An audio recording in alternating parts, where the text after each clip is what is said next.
Bueno, aquí estamos, último tramo, ¿sí? Ya terminamos con la materia, estos son los últimos contenidos que nos quedan. Para esta parte de la clase lo que vamos a ver es la unidad 30, la última unidad del programa, que es el Derecho Internacional Económico.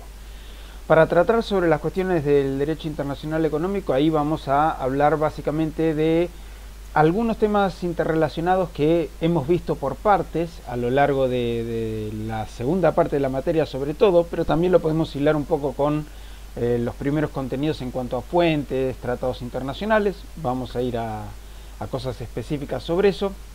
Vamos a hacer algo también de reconto histórico muy breve sobre el armado del sistema de Naciones Unidas, porque ahí hay temas que también ya han visto con anterioridad en cuanto a qué es la ONU, cómo se constituye, qué son los organismos especializados, pero nos vamos a focalizar específicamente en algunos que hacen a la cuestión económica. Y después, hacia el final, vamos a ir sobre el régimen de protección de inversiones extranjeras, ¿sí?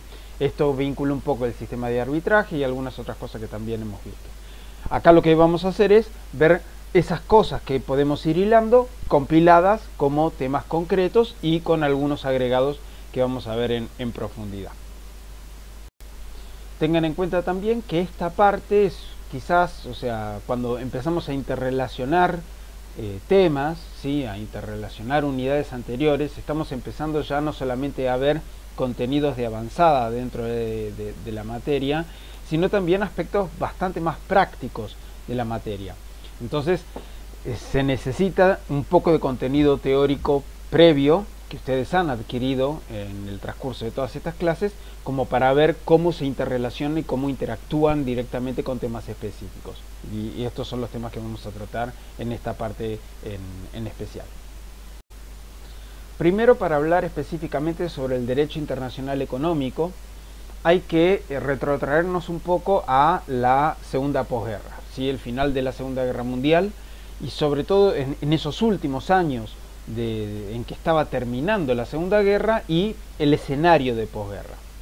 Acá hay que tener en cuenta varias cosas. O sea, la Segunda Guerra Mundial es la contienda bélica, ya lo hemos mencionado varias veces, pero es la contienda bélica más importante que ha habido en la historia de la humanidad. Cerca de 60 millones de vidas perdidas en el marco, digamos, de la contienda bélica. Y en ese escenario, las principales potencias empezaron a ver necesaria una reestructuración del sistema internacional. En este sentido, el fracaso que había sido la Sociedad de las Naciones demostró que era necesaria precisamente esa reestructuración, pero también ciertos aditamentos especiales que tenían que ver con el contexto que había ocurrido después de la Primera Guerra Mundial y la Sociedad de las Naciones. Me estoy refiriendo específicamente a lo que fue la Gran Depresión, sí, el crack de la Bolsa de Wall Street en 1929, y la Gran Depresión que duró prácticamente por lo menos la primera mitad de la década del 30, si no un poco más. Entonces, esos años de entreguerras que fueron durante la década del 30 marcaron también un contexto de recesión importantísimo a nivel económico en todo el globo. Entonces, eso también va a marcar una cuestión en el escenario de posguerra, de la segunda posguerra. ¿Por qué? Porque después de la Segunda Guerra Mundial también se esperaba un escenario recesivo. Entonces, ¿cómo evitar nuevas crisis económicas y sobre todo que se propagasen a nivel internacional, y sobre todo que frente a eso los estados no empezaran a competir con devaluaciones, con trabas arancelarias, con impedimentos a lo que era el comercio internacional? O sea, todo en una escala recesiva que podía llegar a desembocar en un intento de salida con experiencias anteriores, como fueron las experiencias por ultraderecha, ¿sí? Que fue el nazismo, el fascismo, y que además eso terminó desembocando también en regímenes políticos que abocaron y dieron el marco para la Segunda Guerra, ¿sí? Entonces, ese tipo de cuestiones era el marco de ese momento, de los últimos por lo menos 3 años en términos de debate, en el marco de los esos últimos 3 años, decía, de la Segunda Guerra Mundial. Para eso se dieron cita una serie de conferencias internacionales para tratar ese marco de época, ¿sí? Para empezar a debatir ciertas ideas de cómo armar esta nueva arquitectura internacional, ¿sí? De cómo estructurar el sistema internacional que se venía a partir de la finalización de la Segunda Guerra. Y empezaron a darse a partir de la primera conferencia en Moscú en el año 41, ¿sí? O sea, bien iniciada la alianza de las Naciones Unidas, como se denominó al grupo de los aliados, empezaron a sucederse una serie de conferencias internacionales entre el año 41 y hasta el año 47 inclusive, que empezaron a pergeñar este tipo de sistema internacional tal cual lo tenemos hoy, ¿sí?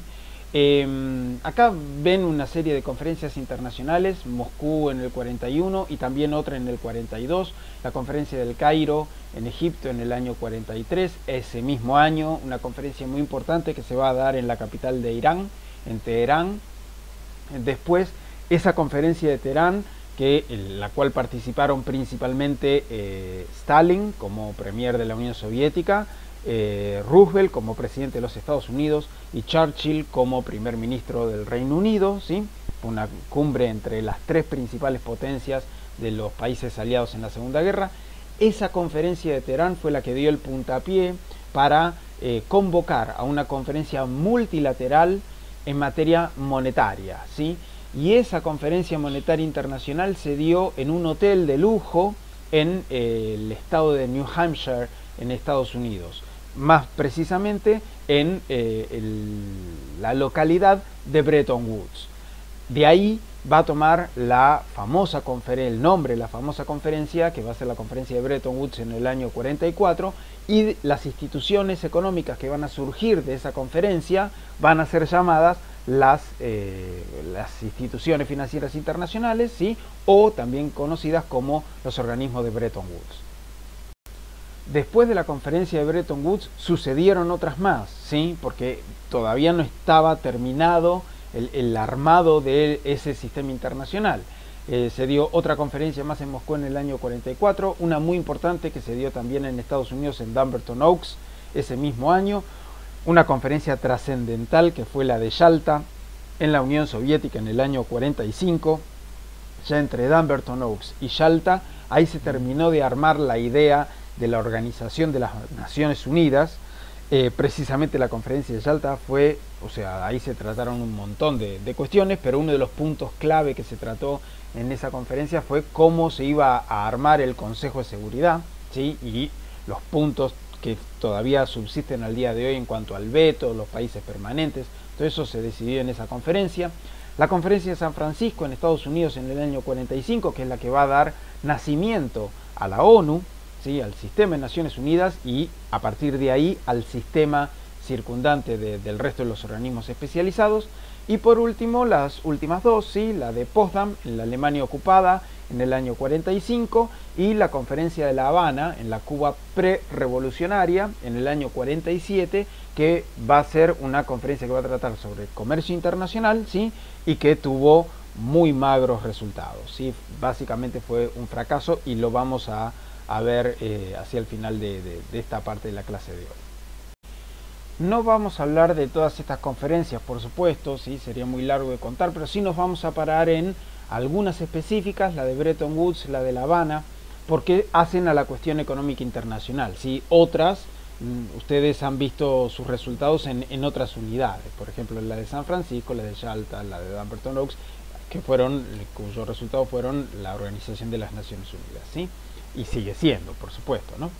En el caso de lo que se conoce como el sistema de Bretton Woods, ¿sí? O sea, ¿de qué se trata ese sistema? ¿Qué fue lo que ocurrió en la conferencia de Bretton Woods y cuáles son las organizaciones que resultaron como consecuencia de esa conferencia? Lo que vamos a ver exactamente ahora. Para la conferencia de Bretton Woods había dos grandes temas que preocupaban a los economistas y a los decisores políticos de ese momento, ¿sí? Primero, cómo reconstruir las economías devastadas por dos guerras mundiales, ¿sí? Sobre todo las economías europeas. ¿Por qué? Porque eso significaba, o sea, Europa había sido el frente de batalla de las dos guerras mundiales principalmente, ¿sí? Si bien la Segunda Guerra Mundial tuvo otro frente en el Pacífico, en el Océano Pacífico, en el cual se enfrentaron Estados Unidos y Japón, en Europa ocurrieron los principales escenarios y las principales batallas de las dos guerras mundiales. Entonces, significaba un quiebre de la economía de un continente, ¿sí?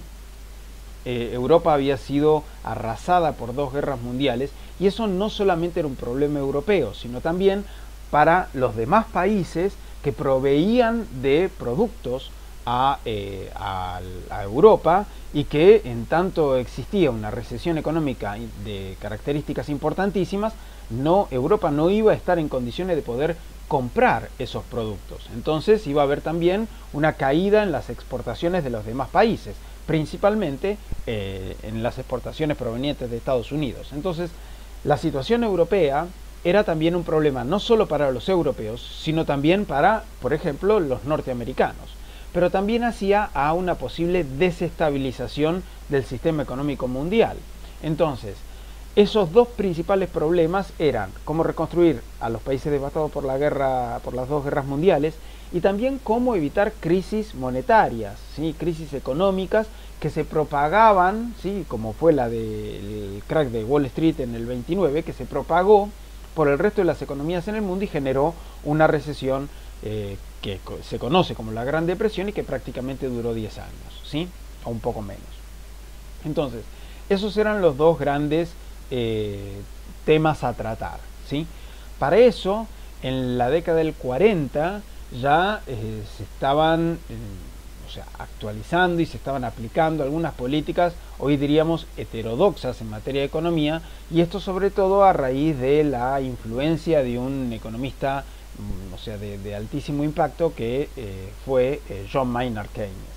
Keynes era un economista británico, uno de los principales asesores del gobierno del Reino Unido en materia económica, y generó una visión alternativa, sí, distinta a la que se venía aplicando con los dogmas liberales clásicos. El neoclasicismo económico de Keynes se lo conoce hoy en día incluso hasta con su propio nombre, ¿sí? El keynesianismo, ¿sí? Y esto implica una forma distinta de ver la economía en el sentido de una intervención mucho más activa por parte del Estado como actor económico. Ya no solamente el perfil privado como motor de la economía de los países, sino que también el Estado podía jugar un rol activo dentro de ese motor económico. Y el ver al Estado como un actor generador de la economía, impulsor de la economía de un país, era algo bastante novedoso para esa época. Keynes es el centro de ese pensamiento, ¿sí? Y que también está a la par de lo que era el avance de la economía de la Unión Soviética. La Unión Soviética, recordemos que fue la que tuvo la principal cantidad de caídos en la Segunda Guerra Mundial, o sea, tuvo más bajas incluso que Alemania, que había sido la gran derrotada. La Unión Soviética tuvo aproximadamente 23 millones de personas fallecidas en la Segunda Guerra Mundial, ¿sí? O sea, de caídos en combate. Entonces, esto según los números oficiales.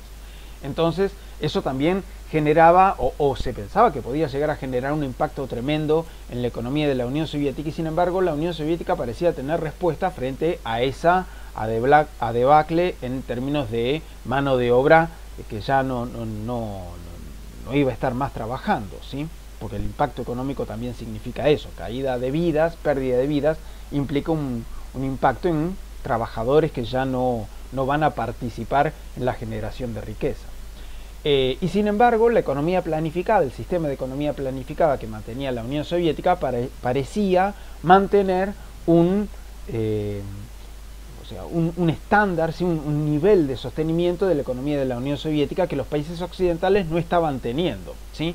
Entonces, precisamente la respuesta era que en la Unión Soviética era el Estado el motor de la generación de la economía. Bueno, o sea, del lado occidental, en el Reino Unido, o sea, sin ir hacia una cuestión del comunismo como se vivía en la Unión Soviética, Keynes pensaba en términos más o menos similares, pero del lado del capitalismo. O sea, cómo conservar al sistema capitalista en Occidente en un estado de recesión como el mismo que se estaba viviendo durante los 40 y los años 50.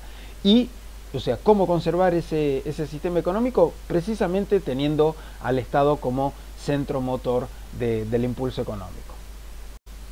En esa conferencia de Teherán, en donde participan Roosevelt, Churchill y Stalin, es que acuerdan llamar a una conferencia monetaria internacional para tratar estas cuestiones. Y esa conferencia se va a dar en este hotel, ¿sí?, que vemos acá. Es una foto actualizada, ¿sí?, pero se encuentra prácticamente igual. Es el Hotel Mount Washington en Bretton Woods. Es una zona, digamos, de altísimo poder adquisitivo, y ahí se dio cita una conferencia internacional, en el sentido fue multilateral, participaron, o sea, básicamente una gama muy importante de países, incluyendo los países tanto del bloque capitalista como del bloque socialista o comunista. Generalmente no se tiene en cuenta que los países de Oriente, ¿sí?, de Europa Oriental o mismo la Unión Soviética también participaron de la conferencia de Bretton Woods, ¿sí? No terminaron firmando los acuerdos que surgieron de Bretton Woods por diferencias ideológicas claras, pero sí participaron de la conferencia, en tanto ofrecieron sus opiniones y puntos de vista sobre políticas y puntos, o sea, preocupaciones políticas y económicas en común, ¿sí? Entonces, en este hotel es que y todavía hay placas que recuerdan esta importante conferencia en el año 44, que dio origen principalmente a dos grandes organismos internacionales que van a regular la cuestión económica a nivel internacional. Para resolver uno de los primeros problemas que estábamos mencionando recién respecto de la propagación de las crisis económicas internacionales, la idea que se debatía en la conferencia de Bretton Woods era generar un mecanismo compensatorio de monedas para evitar devaluaciones y competencia de devaluaciones entre los países en casos de crisis económicas internacionales. Entonces, acá se discutía la idea de, primero, cuándo era que una economía podía entrar en crisis, ¿sí? Y en esto era cuando se terminó consensuando, digamos, que cuando se perdía el equilibrio de la balanza de pagos, es decir, que ese estado, sí, en ese país, salía más plata de la que podía llegar a entrar, ¿sí? Ahí lo que tenemos es una crisis en la balanza de pagos. Y frente a ese tipo de crisis, generar algún tipo compensatorio, ¿sí?, de intercambio de monedas, ¿sí?, para evitar las devaluaciones y la competencia de devaluaciones entre países, ¿sí?, con pos de equilibrar esa balanza que se había desbalanceado. En ese sentido, Keynes había propuesto una unión compensatoria internacional, ¿sí?, en cuanto a generar una moneda común, ¿sí?, para este intercambio monetario.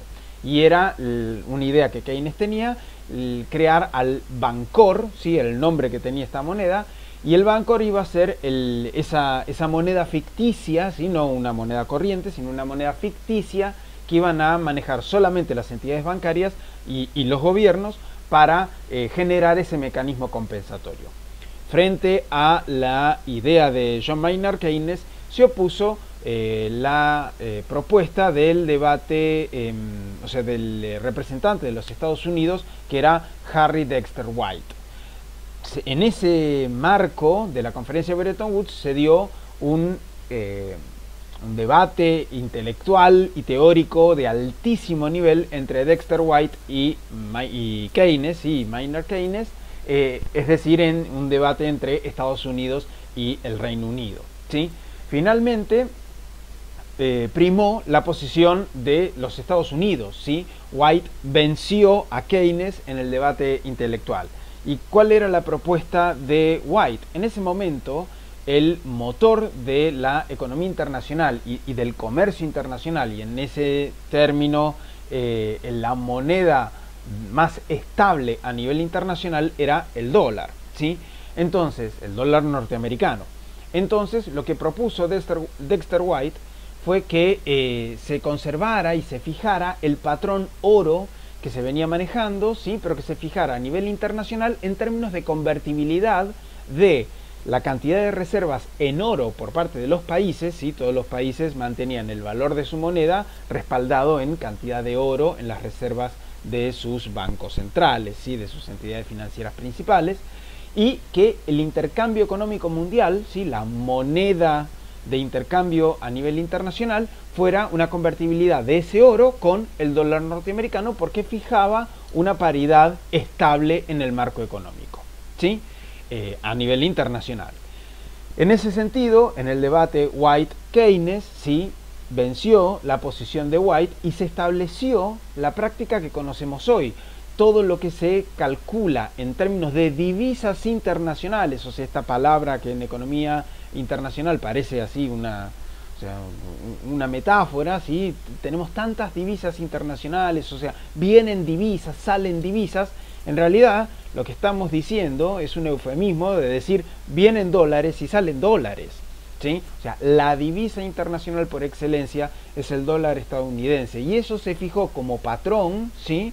Dentro de la conferencia de Bretton Woods, precisamente como resultado de este debate. Ese patrón oro va a subsistir desde el año 44 con las instituciones de Bretton Woods hasta 1971, que es que precisamente Estados Unidos va a romper ese patrón, ¿sí? Cuando unilateralmente la Reserva Federal de los Estados Unidos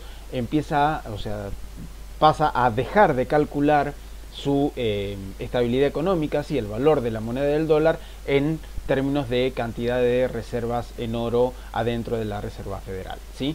Sino que lo pasa a calcular en tanto valor generado en la economía norteamericana. Ahí se rompe, de hecho, el patrón oro, ¿sí? Lo que se conoce como el patrón oro. Eso va a generar una crisis importante en términos de referencia económica a inicios de la década del 70, y el coletazo de la respuesta de eso por parte de algunos países, hoy diríamos en desarrollo, pero principalmente países exportadores de petróleo, va a ser la crisis del petróleo de 1973.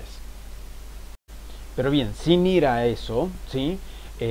Simplemente como para explicar cuál fue una de las principales consecuencias de la conferencia de Bretton Woods en términos de equilibrio monetario, ¿sí? O sea, ¿por qué todo lo cuantificamos en dólares? No me refiero a la Argentina, sino en el intercambio comercial a nivel internacional. O sea, la transferencia de divisas a nivel internacional, todo se calcula en dólares. ¿Por qué? Se toma con demasiada naturalidad a veces de que eso se haga de esa manera, y sin saber muchas veces de dónde es que surge la lógica o la idea de esa cuantificación. Eso sale a partir de la conferencia de Bretton Woods del año 1944. La otra gran consecuencia que va a haber, o una de las demás consecuencias que va a haber como conclusión de la conferencia de Bretton Woods, va a ser la creación de un organismo internacional capaz de prestar, ¿sí? O sea, de entregar dinero, un organismo público a nivel internacional, ¿sí? Capaz de prestar dinero a estados, a gobiernos que tengan crisis en balanzas de pagos, ¿sí? O sea, aquellos estados, como los estados no pueden quebrar, ¿sí? En términos de lo que conocemos en concursos y quiebras en el ámbito jurídico, el Estado siempre tiene la posibilidad de poder emitir moneda, pero una moneda sin respaldo, una moneda en el sentido no sin respaldo en oro, sino sin respaldo en generación de riqueza, ¿sí? En generación de valor, tiene otro tipo de consecuencias, como por ejemplo la generación de inflación. Entonces, para tratar de evitar una crisis monetaria, ¿sí? Una crisis en suba de precios o una crisis en devaluaciones de monedas, ¿sí? Devaluaciones consecutivas de moneda, no una devaluación, sino una catarata, ¿sí? Una seguidilla de devaluaciones que lo que hace es hacer perder poder adquisitivo y que eso se propague en términos regionales. Los estados se pusieron de acuerdo en Bretton Woods en generar un organismo internacional que pudiera prestar, ¿sí? Dar créditos a esos estados para que con dinero nuevo, ¿sí? O sea, con dólares, ¿sí? Pudieran tener capacidad de respuesta para evitar esas devaluaciones, ¿sí? O sea, en tanto las monedas se iban a fijar en divisas internacionales, el valor de las monedas locales se iban a fijar en divisas internacionales, y eso iba a ser, o sea, a cantidad de dólar oro, ¿sí? si nosotros no teníamos dólares, podíamos recibir dólares y en ese sentido respaldar nuestra moneda en dólares. Por eso la idea era generar un fondo monetario internacional, ¿sí? O sea, la creación del FMI, ¿sí?, del Fondo Monetario Internacional, es una de las principales consecuencias de las conclusiones que se llevan a cabo en la conferencia de Bretton Woods. El Fondo Monetario Internacional es sin dudas uno de los organismos económicos más importantes del mundo, ¿sí? Es un organismo de carácter público, esto quiere decir que tiene una personalidad jurídica internacional, ¿sí?, es un organismo internacional, pero aparte también está conformado por estados, ¿sí? En ese sentido, los países que forman parte del organismo, como ocurre con cualquier organismo internacional, pagan una cuota, ¿sí? Esa cuota lo que hace es, se designa en términos de capacidad contributiva del Estado. En este sentido, la cuota depende de el PBI que tiene ese país, el grado de crecimiento que tiene ese país, distintos índices, indicadores de desarrollo de ese país, o sea, nivel de educación, por ejemplo, PBI per cápita, ¿sí? O sea, cómo se reparte el PBI en cantidad de habitantes, o sea, la escala del mercado, eso se mide también en cantidad de población. Todos esos indicadores que son económicos y sociales hacen a un índice, ¿sí?, que tiene impacto directo en el valor de las cuotas internacionales que ese Estado tiene que pagar como membresía para pertenecer a todas las organizaciones internacionales, Naciones Unidas, Fondo Monetario Internacional y etcétera, ¿sí? En este caso, con el Fondo Monetario Internacional, la diferencia está dada que el valor de la cuota, ¿sí?, a diferencia de lo que ocurre, por ejemplo, en la Asamblea General, en donde cada Estado tiene un voto y en su capacidad de decisión no importa el grado de desarrollo de ese Estado o el tamaño del territorio de ese Estado o la capacidad política que tiene ese Estado, el voto de Estados Unidos, de Rusia, de Alemania, de Francia vale exactamente lo mismo que el de Togo, de Kirguistán, de Kiribati, de Vanuatu, que son países soberanos todos, ¿sí? En el Fondo Monetario Internacional, la forma de toma de decisión que hay en el organismo es asimilable a la que existe dentro de lo que es una organización de carácter privado. Si bien el organismo es público, ¿sí?, la organización es una organización internacional y tiene carácter público, la lógica en el mecanismo de toma de decisiones es dependiente de la cuota. Esto lo vemos en términos jurídicos con las sociedades anónimas o las sociedades en términos, las sociedades comerciales. O sea, el accionista mayoritario va a ser el que tenga mayor capacidad de decisión. ¿Por qué? Porque tiene más cantidad de acciones. Entonces, en este caso, el que tiene una cantidad contributiva más importante en el pago de la cuota va a tener un peso en el voto más fuerte al momento de tomar una decisión adentro del Fondo Monetario Internacional. En cuestión de las cuotas en el Fondo Monetario hubo una variación importante, porque esto no se había modificado en décadas, ¿sí? Y en el año 2010 se modificaron, ¿sí? O sea, se alteraron el valor de las cuotas y en ese sentido se actualizó no solamente el monto de lo que los estados debían pagar para conservar la membresía en el Fondo Monetario, sino también la escala, y esto fue lo más interesante, la escala que se vio variada, ¿sí? Se vio modificada en quiénes eran los estados que más iban a empezar a contribuir. ¿Por qué? Porque la realidad económica de 1944 y la realidad económica del año 2010 son realidades muy distintas, ¿sí? En la década del 50, los países desarrollados eran principalmente los países occidentales, ¿sí? Si bien la Unión Soviética podía ser un país, no podemos decir que fuera un país desarrollado en términos de lo que era un país occidental, pero en términos de capacidad económica podía ser muy importante. La Unión Soviética no formaba parte de las instituciones de Bretton Woods. Entonces, hasta el año 91, Rusia, que fue quien implosionó la Unión Soviética, Rusia nunca participó de estos organismos. Recién en el año 91 la Federación Rusa, ya no la Unión Soviética, sino la Federación Rusa, ingresa a los organismos de Bretton Woods y empieza a contribuir y a decidir como el resto, ¿sí? Pero la variación de las cuotas se modificó, ¿sí? Y la escala se modificó también en el año 2010. Este es un cuadro de cómo era, acá vemos dos cuadros paralelos, de cómo eran las cuotas antes del 2010 y cómo quedaron las cuotas después del 2010. El 17%, sí, 18-17% de la cuota, y esto significa el 17-18% de los votos adentro del Fondo Monetario, los tiene Estados Unidos. Estados Unidos sigue siendo el primer aportante y el decisor más importante adentro del organismo. Pero si ustedes pueden observar en el listado ahí les marco los 10 países principales, o sea, los 10 principales contribuyentes del Fondo Monetario, es decir, los 10 votos más importantes. Entre esos 10 se lleva la mitad más uno de la capacidad contributiva y de la capacidad decisoria del organismo, ¿sí? O sea, 10 aportantes se llevan la mitad de las cuotas, ¿sí? O sea, de las acciones, entre comillas, adentro del FMI, ¿sí? Después del 2010 hubieron principalmente 2 o 3 actores que ganaron terreno, incluso no estaban dentro de las 10 cuotas y empezaron a estar, 2 empezaron a estar. Uno que llegaba a tientas antes del 2010, que era China, ahora es la tercera cuota más importante del organismo, después de Estados Unidos y de Japón, ¿sí?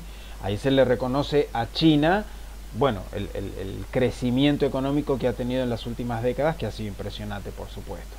Pero también dentro de los primeros 10 entran India y el 10º es Brasil.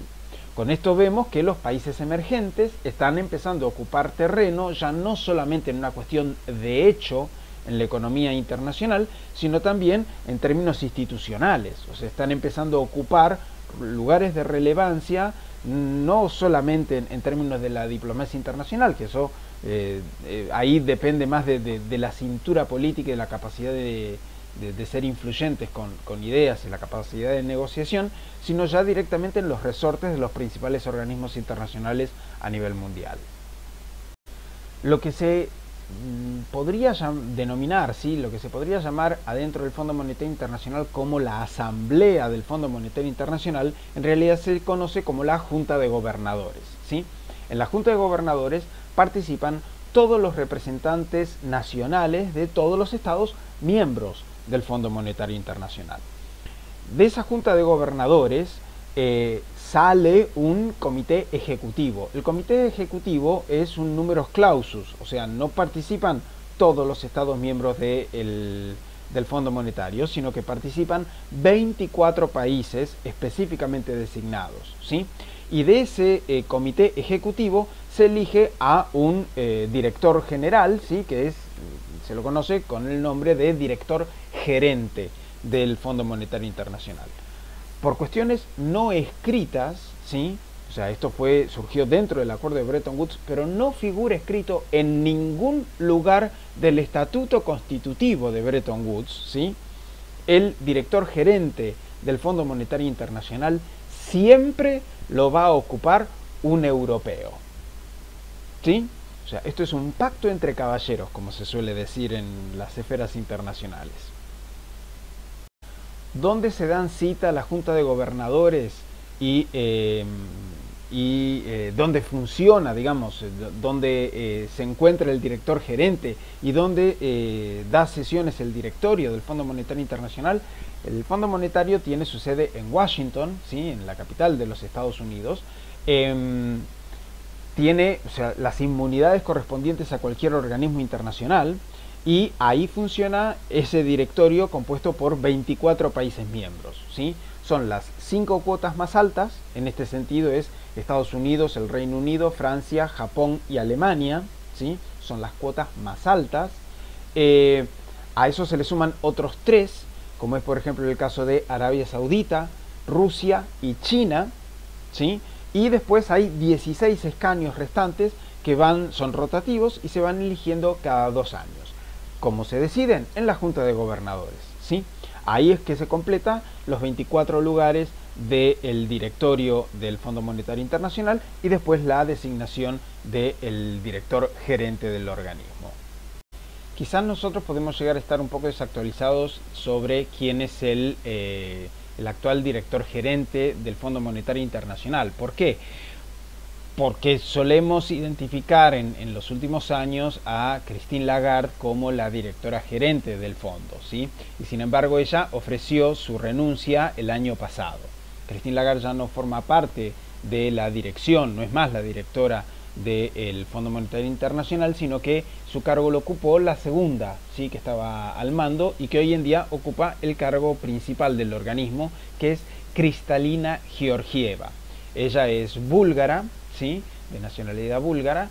Christine Lagarde era francesa y antes de ella el antecesor de Lagarde era Dominique Strauss-Kahn, también francés. Como podemos observar todos son europeos, ¿sí? O sea, dos franceses antes y ahora una representante o una nacional de Bulgaria. Hay que también aclarar que dos cuestiones. O sea, mantener una nacionalidad no significa ser representante de ese país en el Fondo Monetario Internacional. Por supuesto, son cargos que hacen a la representación del organismo y no de la nacionalidad, ¿sí? No representan a Bulgaria en este caso, sino que representa al organismo internacional. Y la otra cuestión es que la denominación, ¿sí? De director como alguien proveniente de nacionalidad europea no es lo mismo de que sea nacionalidad de un país de la Unión Europea. No, acá es Europa geográfica, ¿sí? Así que pueden ser también países parte de la Unión Europea como países que no son miembros de la Unión Europea, sino que se aplica el criterio geográfico del continente europeo. Entonces acá tenemos por lo menos ya dos conclusiones importantes como resultado de la conferencia internacional de Bretton Woods, ¿sí? La conferencia monetaria internacional de Bretton Woods, que fue el patrón oro básicamente y la conformación del Fondo Monetario Internacional como organismo convocado para resolver o tratar de evitar, mejor dicho, las crisis económicas y las crisis financieras internacionales, ¿sí? Va a haber otro organismo más que va a salir de Bretton Woods como resultado de la conferencia de Bretton Woods y va a ser un instituto, ¿sí? Mejor dicho, una organización internacional también de carácter público, centrada básicamente en el otorgamiento de créditos y de préstamos para compensar, para ayudar a los países devastados por las dos guerras mundiales. Esta cuestión que decíamos al inicio del video que estamos haciendo en este momento. Esta recesión económica, ese resultado de la Segunda Guerra Mundial y también de la anterior, que había devastado los países europeos, tuvo como vías de solución, una ayuda importantísima a nivel multilateral y también a nivel unilateral. Algunos países, principalmente Estados Unidos, ayudaron directamente a las economías europeas interviniendo y, mejor dicho, más que interviniendo, o sea, apoyando económicamente, o sea, otorgando créditos a los países europeos con un plan económico unilateral, ¿sí? O sea, que ofreció Estados Unidos y que negoció con cada uno de los países, que se conoció como el Plan Marshall. El Plan Marshall fue una iniciativa norteamericana, pero a nivel internacional hubo un organismo que hizo las veces de prestamista internacional para la reactivación económica de los países europeos y después del resto de los países del mundo. Y esto fue el Banco Internacional de Reconstrucción y Fomento, ¿sí? O sea, esta idea de reconstruir las economías, reconstruir la infraestructura de esas economías y fomentar, ¿sí?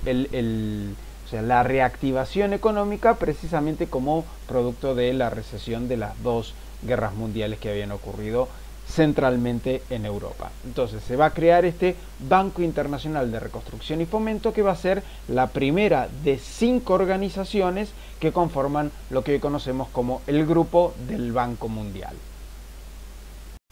Popularmente se suele llamar al Banco Mundial como si fuera una sola organización, y en realidad son 5 organizaciones.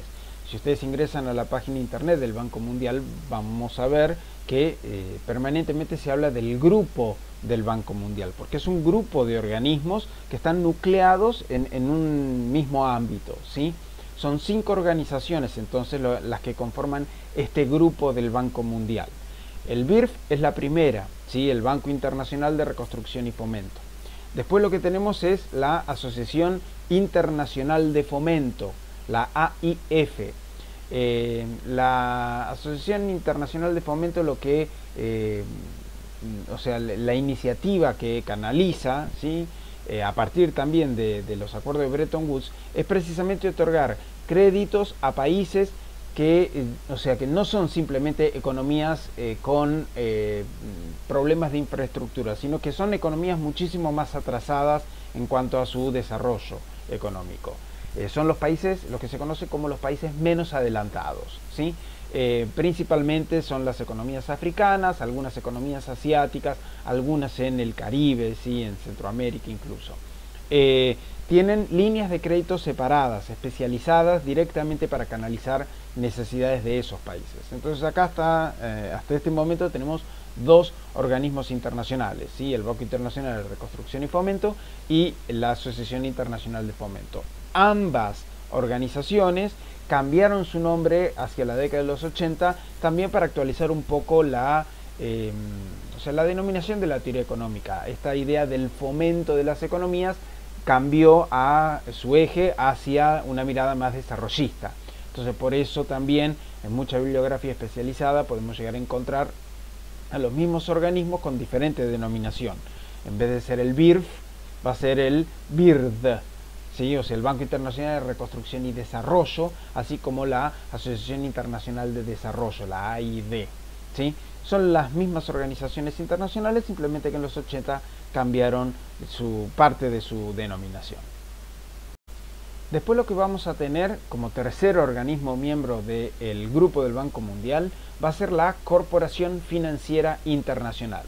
La corporación es un organismo público, también conformado por estados, que en vez de otorgar préstamos a países, ¿sí? O sea, un ente público que otorga préstamos a entes públicos, un organismo internacional de estados, otorga préstamos a entes privados, ¿sí? O sea, es una corporación, ¿sí? Una organización internacional conformada por países, solventada por países, o sea, con la matrícula que los estados miembros aportan anualmente, pero que destina créditos específicamente para grandes emprendimientos privados, obras de infraestructura, grandes proyectos de construcción.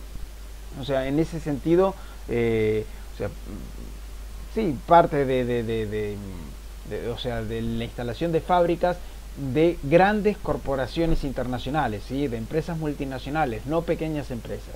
En este sentido, la Corporación Financiera Internacional ayuda a financiar de manera bastante importante algunos emprendimientos. Nosotros hemos mencionado algunas cuestiones incluso dentro de algunos de los casos que hemos visto durante la materia, caso Gapsicón Jimaros, por ejemplo, o el caso de las pasteras sobre el río Uruguay. La pastera Botnia, que está del lado uruguayo, frente al río Uruguay, en la ladera, ¿sí? en la ribera del río Uruguay, fue en parte financiada por la Corporación Financiera Internacional. Entonces, en ese caso tenemos una empresa privada, Botnia, que fue en parte financiada por un crédito proveniente del Banco Mundial. El cuarto organismo que conforma parte de este grupo del Banco Mundial es el CIADI, el Centro Internacional de Arreglo de Diferencias Relativas a Inversiones. Al CIADI ya lo mencionamos cuando nosotros vimos algunas cuestiones tendientes al arbitraje internacional. ¿Por qué? Porque el CIADI es uno de los principales foros de arbitraje en el mundo, ¿sí? Es uno de los centros principales de arbitraje internacional. En este sentido, del CIADI conforman parte la mayoría de los países que son miembros del Banco Mundial, ¿sí? Del grupo del Banco Mundial. El CIADI se constituye tardíamente, ¿sí? No es precisamente uno de los surgimientos, digamos, de las organizaciones que surgen del acuerdo de Bretton Woods, sino que tiene un estatuto constitutivo aparte. Esto es el Convenio de Washington del año 1965. El CIADI se constituye a partir del año 1966, o sea, entra en vigor en el 66 y se crea el centro de arbitraje, ¿sí? funciona adentro del Banco Mundial, ¿sí? O sea, en el mismo edificio en donde funciona el Fondo Monetario Internacional, a la vuelta funcionan las organizaciones que conforman al grupo del Banco Mundial. Ahora vamos a volver un poco con el CIADI cuando veamos sistema de protección o el régimen de protección de inversiones extranjeras, que es el último tema para ver dentro del programa. Y por último, la quinta organización que conforma parte de este grupo es lo que se conoce como el MIGA, ¿sí? MIGA, por las siglas en inglés, es más fácil de pronunciar que en castellano. Es la Organización Internacional, ¿qué sería? OMGI sería, de Garantía de Inversiones, ¿sí? O sea, la organización mundial, en realidad, la Organización Mundial de Garantía de Inversiones. Es como si fuera para que entendamos de qué se trata el MIGA, es un mecanismo de seguro para grandes inversiones a nivel internacional, ¿sí? Cualquier empresa privada, o sea, es un fondo que está compuesto por, en tanto organismo público, por financiamiento de los estados que son miembros, ¿sí? Los estados pagan cuota para pertenecer a esa organización y las empresas pueden aplicar para el otorgamiento de una cuota de seguro en caso de asumir grandes riesgos en una obra de infraestructura importante o en una inversión de carácter importante a nivel internacional. Entonces las empresas que son obviamente empresas radicadas en los países miembros del Banco Mundial, ¿sí? Ahí pueden aplicar a ese mecanismo de seguro y en ese sentido ofrece este organismo internacional ofrece una garantía económica frente a cuestiones de emergencia en el cual esas inversiones pueden llegar a sufrir consecuencias o incluso a fracasar. Entonces, esas empresas voluntariamente pueden aplicar a este mecanismo de garantía que es internacional y que está compuesto dentro del grupo del Banco Mundial sin ningún tipo de problemas. Entonces, para repasar, acá tenemos a las 5 organizaciones que forman parte del grupo del Banco Mundial. Como mencionábamos, tenemos, para recapitular, a el Banco Internacional de Reconstrucción y Desarrollo, a la Asociación Internacional de Desarrollo, a la Corporación Financiera Internacional, a la Agencia Multilateral de Garantía de Inversiones, el MIGA, y al Centro Internacional de Arreglo de Diferencias Relativas a Inversiones, el CIADI, ¿sí? Estos son los 5 organismos que forman parte del Banco Mundial. La forma interna de organización que tiene el Banco Mundial es la misma, o sea, no es calcada, es la misma que tiene el Fondo Monetario, ¿sí? En este sentido, todos los estados mandan sus representantes al Banco Mundial. Generalmente en la representación los estados suelen enviar a funcionarios de los ministerios de economía. Cuando estamos hablando de las grandes instancias de negociación a nivel internacional, esas instancias de negociación suelen manejarlas las cancillerías, es decir, los ministerios de relaciones exteriores de los países, ¿sí? En el caso del Fondo Monetario o del Banco Mundial, participan los representantes de los países, participan generalmente los ministros de economía o algún tipo de secretario, pero del área económica, ¿sí? No necesariamente de las relaciones internacionales o de las relaciones exteriores. Estos representantes se juntan en la misma Junta de Gobernadores que es aplicable para el Fondo Monetario Internacional. Y esa misma Junta de Gobernadores designa a otros funcionarios que van a ser los que van a dirigir al Banco Mundial. Por ese mismo acuerdo no escrito, ¿sí?, entre las principales potencias adentro de los organismos multilaterales de crédito, esto es Fondo Monetario y Banco Mundial, es que la presidencia, o sea, no se habla de director, sino de presidente del Banco Mundial, la va a ocupar, así como del Fondo Monetario lo ocupaba un europeo, la presidencia del Banco Mundial la va a ocupar un norteamericano.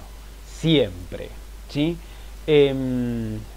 Bueno, o sea, la decisión por parte del presidente de los Estados Unidos acá resulta más sencilla, no tiene que consensuarla con ningún otro país, es el que directamente designa a el presidente del Banco Mundial. Actualmente el presidente del Banco Mundial es David Malpass. norteamericano, por supuesto, y es quien ocupa la presidencia del banco, ¿sí? También está o sea, el segundo al mando, que es la vicepresidencia del Banco Mundial, muchas veces también ocupada por economistas de bastante prestigio, ¿sí? Uno de los quizás economistas más famosos que llegó a ocupar la vicepresidencia del Banco Mundial en este sentido fue Joseph Stiglitz, un premio Nobel de Economía. Bueno, también tuvo un cargo de gestión importante cuando fue vicepresidente del Banco Mundial. Con esto nosotros vemos o ya hemos visto las dos principales organizaciones, ¿sí? Los dos organismos más importantes que surgen a raíz de la conferencia de Bretton Woods, ¿sí? Estas son las instituciones de Bretton Woods, el Fondo Monetario Internacional y el Banco Mundial, ¿sí? El grupo del Banco Mundial. Ambas, al salir del mismo acuerdo, hablan de sí mismas y de la otra como organizaciones hermanas, ¿sí? ¿Por qué? Porque cubren caras, o sea, las dos caras de la misma moneda. Una otorga créditos a países en situaciones, digamos, en que lo necesitan, ¿sí? Que este es el Banco Mundial, y la otra otorga créditos también, pero en situaciones de crisis monetarias, en crisis de la balanza de pagos. O sea, hay una cuestión de cubrir necesidades para paliar la pobreza, para cuestiones de infraestructura, para proyectos, inversiones, o sea, todo eso se dedica el Banco Mundial, ¿sí? Cuestiones de desarrollo, Banco Mundial. Y la cuestión económica, financiera, ¿sí? Del sector financiero, crisis monetarias, balanza de pagos y ese tipo de cuestiones, lo hace el Fondo Monetario Internacional. No en cualquier situación se le pide plata al Fondo Monetario, por ende, ¿sí? Hay que probar, demostrar estar en un estado de cesación de pagos, digamos, en un estado de crisis de esa balanza de pagos como para poder estar en condiciones de solicitar un préstamo al Fondo Monetario, ¿sí? En estos momentos la República Argentina es el deudor más importante del Fondo Monetario Internacional, ¿sí? Supimos estar afuera de ese tipo de cuestiones. Bueno, ahora somos el principal deudor, ¿sí? Tengamos en cuenta esto porque cuando se habla de la reestructuración de la deuda pública, ¿sí? De la deuda externa, uno de los principales acreedores es precisamente este organismo internacional. Ahora, el plan del diseño económico, ¿sí? De la estructura de organismos que iban a apuntalar la economía de la posguerra no estaba solamente centrado en estas dos organizaciones, ¿sí? También estaba pensada una tercera organización para lo que tenía que ver con el intercambio comercial, ¿sí? Fomentar y reactivar el comercio internacional, que por supuesto, así como la economía estaba en un estado recesivo, el comercio internacional por supuesto se había retraído muchísimo, ¿sí? Pero para esa conferencia ese no era un tema monetario, ¿sí? Así que ese tema no fue tratado en la conferencia de Bretton Woods, sino que se llamó a una nueva conferencia para el año 1947, que se dio en la ciudad de La Habana, en Cuba. Para la cuestión comercial ya se llamó a una conferencia separada, o sea, Naciones Unidas ya existe a partir del año 1945, pero en el año 47 los países capitalistas centraron una conferencia en La Habana para negociar el establecimiento de una Organización Internacional del Comercio, la OIC.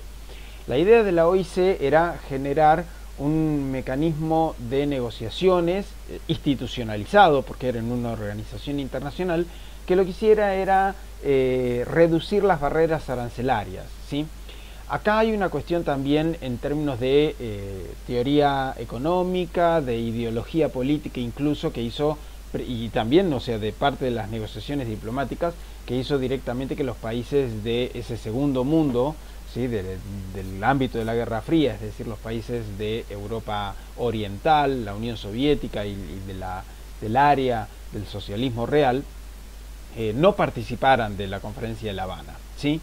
Ellos crearon un mecanismo distinto de ayuda económica que en términos comerciales, que se llamó la CAME, o sea, esta forma de organización paralela que tuvo el mundo soviético y países aliados funcionó hasta la implosión de la Unión Soviética y generaba compensaciones comerciales, ¿sí?, de las diferencias en los intercambios comerciales. Era una forma de organización totalmente diferente, ¿sí?, más basada en la complementariedad económica que lo que se pretendía en la Conferencia de La Habana, ¿sí? Sin embargo, a raíz de, o sea, de distintos roces en los ámbitos de negociación durante la Conferencia de La Habana fue un fracaso y la OIC nunca vio la luz, ¿sí? O sea, nunca entró en vigor, nunca se institucionalizó ese organismo internacional del comercio que se pretendía como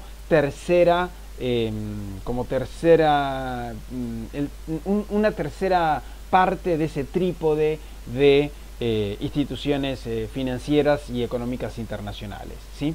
Por ende, la Conferencia de La Habana quedó trunca, ¿sí? Había una serie de estatutos que iban a ser pensados y que se habían ofrecido para la firma y la futura ratificación de los estados, y solamente un estatuto, que era sobre la cuestión arancelaria principalmente, que quizás era uno de los principales tratados que se estaban negociando en esa conferencia, fue el único que juntó las ratificaciones necesarias como para entrar en vigencia, ¿sí? Nosotros ya hemos visto tratados en su momento, así que ya sabemos de qué estamos hablando con este tipo de mecanismos. Entonces, el resto de los acuerdos que se estaban negociando en la Conferencia de La Habana no llegaron siquiera a tener cantidad de firmas importantes. Básicamente, ¿por qué?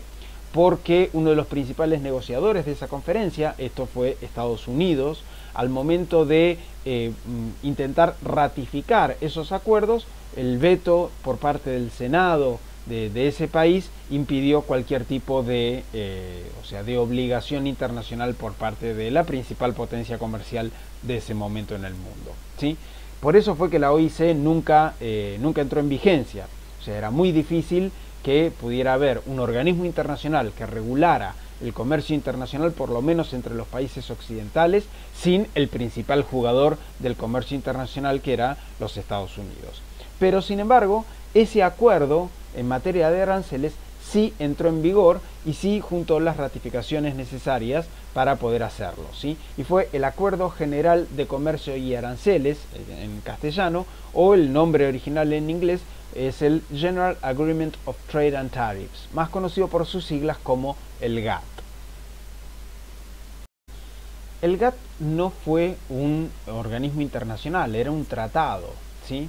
Y tampoco era un tratado que no creaba a una organización internacional, pero que sin embargo funcionó virtualmente como si fuera una instancia de negociación casi permanente y como un posible componedor de diferendos en términos de impactos comerciales, ¿sí? De prácticas desleales al comercio. Primero, para entender de qué se trataba el GATT, básicamente, y acá nos tenemos que hacer un poco de lo que hablábamos en la primera parte respecto de los mecanismos de integración, ¿sí? Cuando hablamos de lo que es la doctrina del libre comercio, ¿sí? La idea de la liberalización comercial en términos de generar un ámbito para la libre circulación de mercancías, servicios y capitales, eso también estaba impregnado adentro de la lógica del GATT.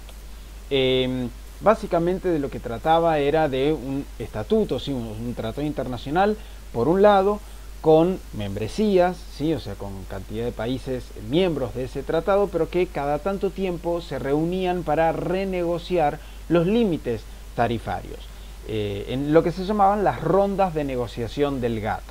En esas rondas de negociación, las partes, ¿sí? O sea, los países miembros, lo que hacían era negociar hasta dónde iban a bajar los aranceles en esa ronda, y desde esa rebaja iban a partir para la rebaja siguiente, ¿sí? O sea, en esta idea de la liberalización progresiva, eso implicaba implícitamente una cláusula de no retroceso, ¿sí? O sea, en ningún momento, en ninguna ronda se negociaba para atrás, ¿sí? Sino profundizar la liberalización, es decir, bajar los aranceles, nunca mantenerlos o subirlos. Ya simplemente el mantener los aranceles implicaba un fracaso de esa organización, o sea, de ese tratado, ¿sí? Del mecanismo de ese tratado. Entonces, las rondas del GATT lo que hacían era desmantelar paulatinamente los niveles de tarifas arancelarias, pero también desmantelar los subsidios a la producción interna, ¿sí? Y en este sentido, por eso las rondas de negociación podían ser bastante complejas, en la medida que se iban haciendo cada vez más complicadas y empezaban a entrar con otros temas. Siempre durante casi 50 años, las negociaciones comerciales implicaron solamente tarifas sobre productos. No involucraron otras áreas que quedaron explícitamente afuera del GATT y que estaban siendo o intentaban que iban a ser reguladas en esos otros tratados que nunca entraron en vigor. Materias como agricultura, propiedad intelectual, servicios, inversiones, otro tipo de áreas que involucraban la participación de los actores privados habían quedado afuera de la negociación y solamente se negociaban en el ámbito del GATT lo que se entendía que era el comercio durante 50 años prácticamente que duró, ¿sí? Que era perdón, basado en una cuestión arancelaria, ¿sí? De cupos de importación, si se quiere, de subsidios, pero básicamente restringido a productos manufacturados. En el año 1986 se lanzó la última ronda del GATT, ¿sí? La última ronda de negociaciones. Y se lanzó, o sea, se inició en la ciudad de Punta del Este, en Uruguay. Precisamente por eso es que esa ronda de negociaciones se la conoce como la Ronda Uruguay. La Ronda Uruguay fue quizás dentro del ámbito del GATT la más longeva, ¿sí? La más compleja y precisamente la última de las rondas que tuvo este tratado internacional. ¿Por qué? Fue una de las más complejas porque para ese entonces los países en desarrollo ya veían con ciertas reservas el mecanismo de funcionamiento del GATT y la lógica de liberalización comercial como posibilidad para el desarrollo, ¿sí?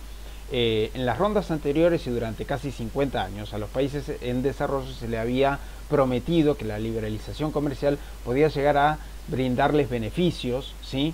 En cuanto a que un mayor incremento de los flujos comerciales podía llegar a caer en sus propios beneficios en términos económicos y ahí incentivar el desarrollo. En tanto, los líderes del desarrollo económico, los países occidentales, ¿sí? Los países desarrollados, crecían cada vez más, ese crecimiento podía llegar a decantar, ¿sí? a mermar sobre las economías en desarrollo y recibir beneficios en algún momento. Y esa teoría del derrame no se verificaba en los hechos. Entonces, para los fines de los 80, por lo menos en la segunda, sí, o sea, inicia en el 86, así que para fines de los 80, la ronda Uruguay estaba bastante estancada en cuanto a posiciones bastante inflexibles de cuántos aranceles bajar, ¿sí? Qué porcentaje bajar de esos aranceles. ¿Por qué? Porque los países en desarrollo protegían sus industrias nacionales precisamente con herramientas tarifarias, ¿sí? Con aranceles comerciales, para impedir que los productos de países económicamente mucho más fuertes, con industrias mucho más robustas, pudieran inundar sus mercados con esas importaciones. Entonces los aranceles servían, esto ya lo vimos cuando vimos la parte, digamos, más teórica de la parte de integración, vimos cómo a veces los países en desarrollo utilizan dentro de sus argumentaciones la protección del mercado interno, la protección del empleo, la protección de algunos sectores estratégicos en la economía y a veces lo hacen con mecanismos arancelarios. Esto funcionó así, o sea, este estancamiento de la ronda de negociación estuvo en este impasse hasta por lo menos finales de los años 80 y básicamente hasta principios de la década de los 90, ¿sí? Hasta principalmente en el año 1992-1993, ¿sí? Para el año 1990 las posiciones en 1989 las posiciones se encontraban estancadas en una forma casi inflexible. Para el año 1992 las negociaciones básicamente ya se habían resuelto, ¿sí? Se había destrabado absolutamente todo. ¿Qué había pasado en el medio? Lo que había pasado era la implosión de la Unión Soviética. En el año 91, ¿sí? Desaparece todo el bloque, ¿sí? Alternativo que veíamos y la idea de la lógica liberal de, o sea, de liberalización comercial impregnó todo el pensamiento académico, todo o sea, las áreas de negociación, y por supuesto ya no había demasiados contrapesos frente a esa avanzada de los países dominantes, de los países centrales, en cuanto a pretender mayor liberalización y mayor grado de apertura de las economías de los países del tercer mundo. Así fue como en el año 1994, en la ciudad de Marruecos, en Marrakech, se cierran y se firman los acuerdos de Marrakech, que no solamente cierran la ronda Uruguay de manera exitosa, una ronda muy difícil que finaliza con un éxito, sino que también se firman acuerdos constitutivos para lograr lo que no se había logrado durante 50 años de establecimiento del GATT, que era la creación de un organismo internacional que regulase el comercio a nivel internacional. Y ese organismo que se firma, o sea, cuyo estatuto constitutivo, que son las actas de Marrakech, y que se firma en el año 94, va a entrar en vigor en 1995 y es conocida hasta el día de hoy como la Organización Mundial del Comercio, la OMC. La OMC es entonces la organización heredera del sistema, lo que se conoce como el Sistema Multilateral del Comercio. Sistema Multilateral de Comercio que empezó a regularse con un tratado, como fue el GATT, se institucionalizó en 1995 recién, ¿sí?, en plena ola de la globalización, y adentro de la OMC funcionan básicamente 4 cuestiones. Sí, o sea, porque la OMC es un conjunto de mecanismos, no es simplemente una institución, no es solo la Organización Mundial del Comercio, que eso es la primera de las cuestiones. También hereda todo lo que tiene que ver con esta lógica de mecanismo de negociación permanente en rondas, ¿sí? Las rondas de negociaciones también funcionan en el ámbito de la OMC.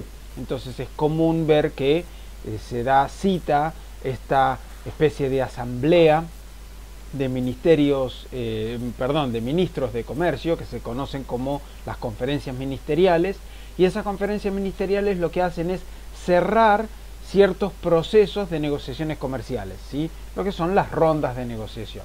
Entonces, es una institución, ¿sí?, un organismo internacional, también es un conjunto de negociaciones que son prácticamente funcionan de manera permanente. También es un conjunto de tratados internacionales en materia de comercio, ¿sí? El GATT, como acuerdo sobre aranceles, está adentro de la OMC hoy en día y es uno de varios tratados, o sea, de un número bastante importante de tratados internacionales que regulan la cuestión comercial a nivel internacional. Hay un tratado sobre aranceles, que es el GATT, que se modificó en el año 94. También hay un acuerdo general de comercio y servicios, el AGCS. También hay un acuerdo sobre comercio e inversiones, el TRIMS. Hay un acuerdo sobre propiedad intelectual, ¿sí?, el ADPIC o TRIPS, si se quiere. ADPIC es con las siglas en castellano y TRIPS es como se lo conoce, con las siglas en inglés. Hay un entendimiento de solución de diferencias, que es un tratado que lo que hace es incorporar también esta cuarta cuestión, que es un mecanismo de solución de diferencias, una especie de arbitraje, si se quiere, en materia comercial adentro de la OMC, ¿sí? Y eso es uno de los principales logros diferenciales respecto del GATT como sistema de regulación comercial, ¿sí? El GATT tenía un sistema de solución de diferencias muy endeble, ¿sí?, que prácticamente no causaba efectos. La OMC avanzó un poco más, instauró un sistema de paneles de solución de diferencias, ¿sí?, una especie de paneles de arbitraje, y en ese sentido cualquier disputa en materia comercial entre países se presenta ante la OMC, ante el Organismo Mundial del Comercio, y se hace un estudio respecto si las medidas aplicadas por el país demandado, ¿sí?, son justificadas o no. Y en ese sentido se ordena a ese Estado, si se encuentran, si se verifica que se transgredieron las normas internacionales de la OMC, se ordena a ese país que desmantele esa medida, ¿sí?, esa traba al comercio, y eventualmente que pague los daños que se hayan sufrido como compensación económica al país que realizó la denuncia, ¿sí?, que hizo esa presentación, ¿sí? Entonces, para repasar, digamos, ¿Qué funciona dentro de la OMC? La institución en sí misma, ¿sí? Las rondas de negociación, el conjunto de tratados y el sistema de solución de controversias referido a comercio. La OMC tiene su sede en Ginebra, en Suiza. La mayoría de los organismos internacionales están en Suiza, ¿sí? Recién veíamos al Fondo Monetario y al Banco Mundial que precisamente no se encuentran ahí, están con su sede en Washington, en Estados Unidos. La OMC no, la OMC está dentro de la ciudad de Ginebra. Ahí es donde funciona lo que es la Secretaría, ¿sí? Que es el aparato burocrático de la OMC, pero también funciona el Consejo General. El Consejo General es donde se dan cita todos los miembros, los delegados, ¿sí? De los países miembros de la OMC, que actualmente son 163 aproximadamente, y ahí funcionan las negociaciones que son permanentes, pero esas negociaciones no son ratificadas, ¿sí? No son aprobadas hasta tanto no se dé una conferencia ministerial. Las conferencias ministeriales de la OMC, por estatuto de la OMC, se dan aproximadamente cada 2 años, o sea, por lo menos cada 2 años debería hacerse una conferencia ministerial. Esto la OMC no lo ha cumplido siempre, ¿sí? Por lo menos ha habido 2 o 3 ocasiones en donde la propia organización transgrede sus estatutos y se hacen ministeriales en tiempos más prolongados, ¿sí? También ahora vamos a ver un poco las rondas de negociación y las conferencias ministeriales de qué han tratado, ¿sí? Pero hay que también tener como consideración importante que una de las últimas ministeriales que organizó la Organización Mundial del Comercio se hizo precisamente en la ciudad de Buenos Aires. Y esto fue la última ministerial de la OMC hasta el momento, que ocurrió en el año 2017.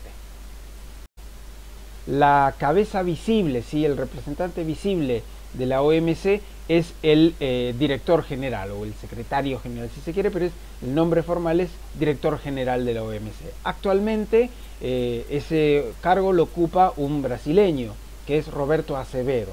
Azevedo ofreció su renuncia este año por motivos personales, así que es un director saliente. Todavía no se sabe quién va a ser quien lo vaya a suplantar, pero Azevedo todavía le quedaba un año de mandato para cumplir su segundo mandato adentro de la dirección de la OMC y renunció de manera anticipada. Así que hasta tanto él ofreció su renuncia, pero hasta tanto no se encontrara un sucesor, todavía mantiene el cargo. Bueno, esta es más o menos la estructura del sistema internacional en general en materia económica y de la OMC en particular con esto que acabamos de ver recién. Esta es una especie de organigrama de la OMC, cómo funciona adentro en Ginebra, ¿sí? En su sede principal. Ahí vemos que el Consejo General, que es esta negociación permanente que se da en Ginebra, en donde participan todos los países miembros. Ahí vemos que dependen de ese Consejo General 3 consejos principales, que son subsidiarios de ese consejo, que negocian en materia de comercio y mercancías, propiedad intelectual y comercio y servicios. Y después tenemos grupos de trabajo que son los que hacen la letra chica, ¿sí? Van avanzando en esas negociaciones que siempre tienen que tener el referendo, o sea, la aprobación general en esa conferencia ministerial que funciona como asamblea, ¿sí? La asamblea funciona con lo que se conoce como un consenso negativo. En este sentido, se entiende que todo está aprobado hasta tanto alguien diga que no. El costo político de asumir ese rechazo, ¿sí? Esa especie de veto, porque las resoluciones se aprueban por consenso, hay un costo político muy alto, y en ese sentido los países en desarrollo siempre se han quejado en términos de cómo se avanzan con las negociaciones de la OMC. Los estatutos, o sea, en los estatutos de la OMC está establecido que las resoluciones y las decisiones de la organización se tienen que aprobar por voto, ¿sí? Es decir, por votación. Pero en la historia de la Organización Mundial del Comercio nunca se votó en una asamblea ministerial, ¿sí? Esto que rara vez aparece en los textos o en los libros sobre cuestiones comerciales. En la experiencia, yo he participado de 3 conferencias ministeriales hasta el momento, sigo estos temas, o sea, investigo y sigo las negociaciones, así que les puedo decir, digamos, que prácticamente la totalidad de las decisiones que se han llevado a cabo en la historia de la OMC en estos últimos 20 y pico de años se han dado por consenso y con este mecanismo del consenso negativo. Acá están viendo todas las rondas de negociación, ¿sí?, de todo el sistema multilateral. Vemos arriba las rondas del GATT y por debajo de la línea punteada las rondas de negociación de la OMC. Como podrán ver, a partir del año 47 que empezaron las rondas de negociación, el GATT entró en vigor en el año 48, ¿sí?, pero ya desde el año 47 se empezaron a hacer las primeras rondas de negociación en Ginebra, ¿sí?, y las rondas de negociación y los distintos lugares de esas rondas de negociación siempre fueron sobre aranceles, que era lo que les había dicho hace un ratito. Recién hacia la década del 60, con lo que se conoció como la ronda Kennedy, se empezaron a agregar otro tipo de temas a las negociaciones comerciales, ¿sí? Pero vean que a partir del año 95, con la primera conferencia ministerial de la OMC en Singapur, se quisieron incluir un montón de temas nuevos relacionados con el comercio y que no habían sido nunca admitidos dentro de la agenda de liberalización comercial, ¿sí? Entonces, estos son lo que se conocen como los temas de Singapur: la facilitación del comercio, la relación entre comercio e inversiones, compras públicas, políticas de competencia. Ese es un paquete de temas que se conoce como los temas de Singapur. Después van a ver que en el año 1999 se dio cita la conferencia ministerial en Seattle, en Estados Unidos, y ahí se iba a lanzar lo que ya tenía nombre, que iba a ser la ronda del milenio. Iba a ser la primera ronda de negociación de la OMC, pero que nunca se lanzó, porque la ronda del milenio y la ministerial de Seattle ni siquiera pudieron iniciar, producto de las masivas movilizaciones y protestas que se dieron alrededor de la conferencia ministerial de Seattle en Estados Unidos. Precisamente hacia esta cuestión de esta cita de la OMC en Estados Unidos fue que irrumpió lo que conocemos hoy como el movimiento antiglobalización, ¿sí? O sea, toda esta serie de distintas redes y organismos sociales que plantean una crítica respecto de lo que es la globalización, la liberalización comercial, o sea, lo que es el entramado de cuestiones financieras y comerciales, ¿sí?, y que sobre todo irrumpió con la lógica del neoliberalismo en los 90. Para el año 99 el actor social entra en escena y fue precisamente en una ministerial de la OMC en donde ocurrió esto. Fracasada la conferencia de Seattle, la ronda que tenemos hoy en día vigente todavía, ¿sí?, se lanzó en el año 2001. Van a cumplirse 20 años de negociaciones permanentes de la OMC y todavía no han cerrado, ¿sí? O sea, todas las rondas anteriores, fíjense, en el ámbito del GATT duraron un par de años, ¿sí?, pero nunca en la historia se vivió casi 20 años de negociaciones permanentes sin una conclusión, y es lo que se conoce como la ronda de Doha, porque se lanzó precisamente en la capital de Qatar, ¿sí?, en Doha en el año 2001. Como verán, se dieron cita y se sucedieron distintas conferencias ministeriales en Cancún, en México, en Hong Kong, en China, en Ginebra hubieron 2 conferencias ministeriales seguidas, ¿sí? Después en Bali, Nairobi, precisamente la conferencia ministerial de Buenos Aires en el 2017, que como les decía fue la última que se dio hasta el día de hoy, y la conferencia en Kazajstán que se iba a hacer este año y que se suspendió a raíz de la pandemia, ¿sí?, del COVID-19. Coronavirus no solamente nos ha obligado a nosotros a mantener nuestra cuarentena y el distanciamiento social en nuestras casas, sino que también ha tenido distintos impactos incluso institucionales. La OMC suspendió, que se iba a realizar precisamente la semana pasada o la anterior, era el momento en que se tenía que realizar la ministerial de la OMC este año, y bueno, no se va a realizar y no sabemos cuándo ni dónde se va a hacer la próxima conferencia ministerial. Así que la última que se dio fue precisamente la de Buenos Aires.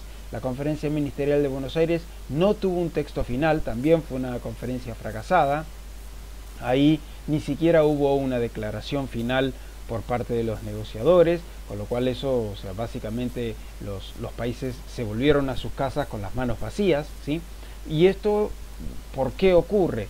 Porque básicamente la OMC arrastra un problema o una crisis ya de larga data en cuanto a distintos intereses, no solamente hacia adentro de las negociaciones de la OMC, sino también en el contexto internacional, ¿sí? El contexto de los 90 hace rato que quedó atrás, y hoy en día no todos los países ven con la misma lupa, ¿sí? con los mismos anteojos, lo que está ocurriendo respecto de la situación económica y la situación comercial en el ámbito internacional. Y básicamente lo que se produjo en la OMC en Buenos Aires, en la ministerial de la OMC en Buenos Aires, como al año siguiente también se dio en la reunión del G20 también en Buenos Aires, que se dio en el 2018, ahí lo que se vio de manera palpable y evidente fue el enfrentamiento económico entre Estados Unidos y China. O sea, este es el contexto de esta época, ¿sí? En el cual todas las negociaciones en materia económica se encuentran bastante trabadas por los distintos intereses y las pujas de esos intereses entre los dos principales actores económicos al día de hoy. La cuestión comercial en el ámbito de la OMC también está impregnada mucho con la competencia entre Estados Unidos y China.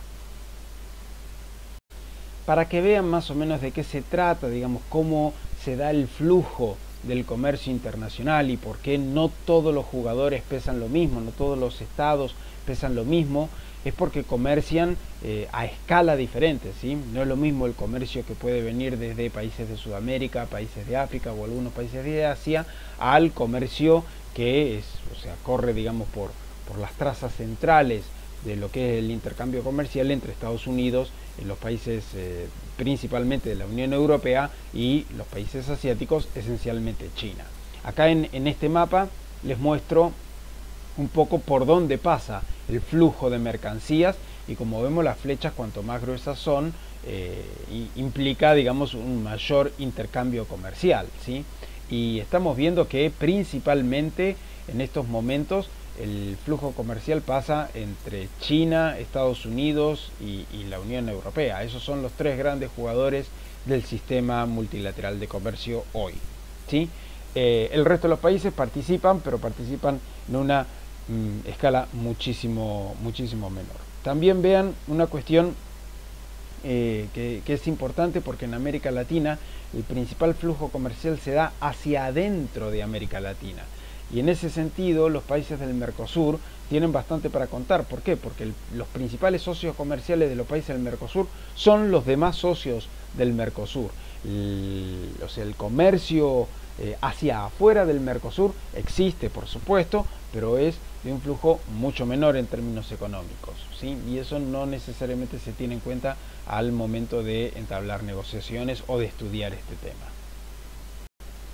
Otra de las cuestiones que tampoco se contemplan, digamos, por lo menos con relevancia al momento de entender de qué hablamos cuando hablamos de comercio, es precisamente cómo se compone ese comercio internacional. Y ese comercio internacional, por lo menos hoy se conoce que al menos la mitad del intercambio comercial es un tipo de comercio intrafirma. ¿Qué quiere decir esto?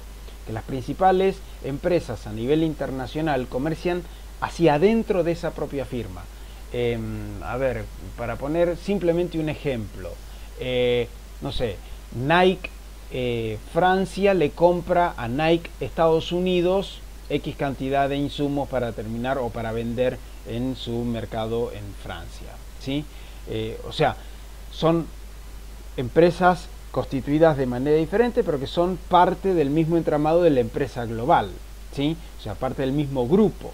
Entonces, en ese sentido, o sea, es la misma empresa transnacional la que está comerciando entre sí, y esos números figuran como si fueran empresas distintas y se equiparan en la misma medida, y en realidad es un tipo de comercio por ejemplo, cuyo precio se puede fijar de una manera diferente, ¿sí? Sino de manera artificial, y no un precio genuino en términos de oferta y demanda, ¿sí? O sea, Estados Unidos va a demandar y a ofertar de manera libre con, o sea, Nike Estados Unidos con Nike Francia para negociar libremente un precio estándar a valor de mercado. No, seguramente le va a vender a un precio mucho menor, ¿sí?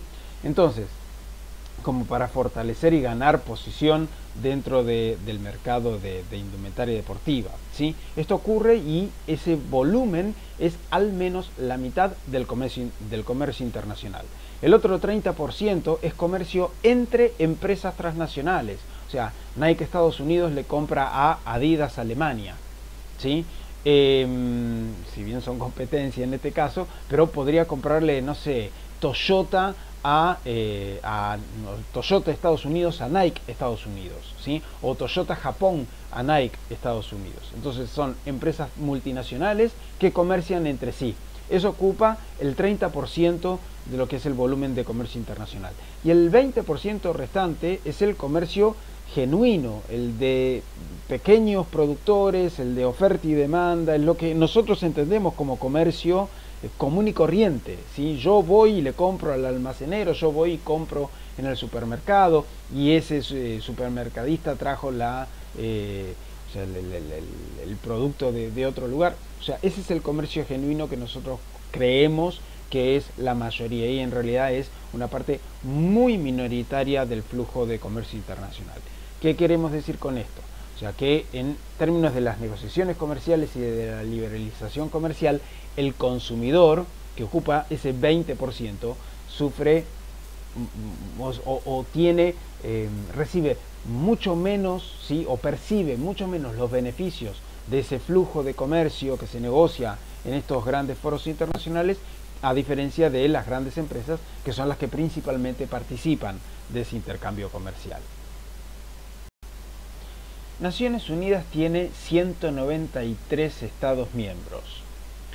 La OMC tiene 163, 164 países miembros también.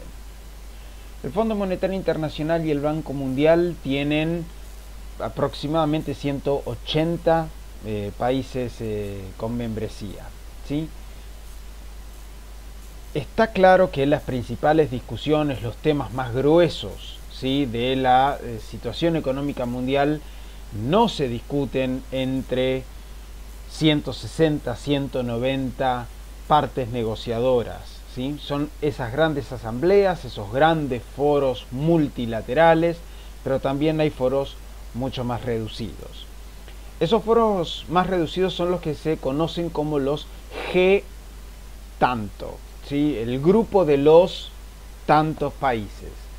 Y nuclean, no son organismos internacionales, esto por favor que quede claro, no son organizaciones internacionales, no son instituciones, pero sí son un grupo informal, ¿sí? Son reuniones informales que se hacen periódicamente cada año en distintos países y que nuclea, depende del grupo que estemos hablando, va a estar nucleando una gama más grande o más pequeña de países, pero siempre vamos a estar hablando de los principales países del mundo en términos de geopolítica, ¿sí? Por lo menos en el ámbito económico, como pesan en el ámbito económico internacional, pero también en términos de política, diplomacia, negociaciones multilaterales a todo nivel, ¿sí?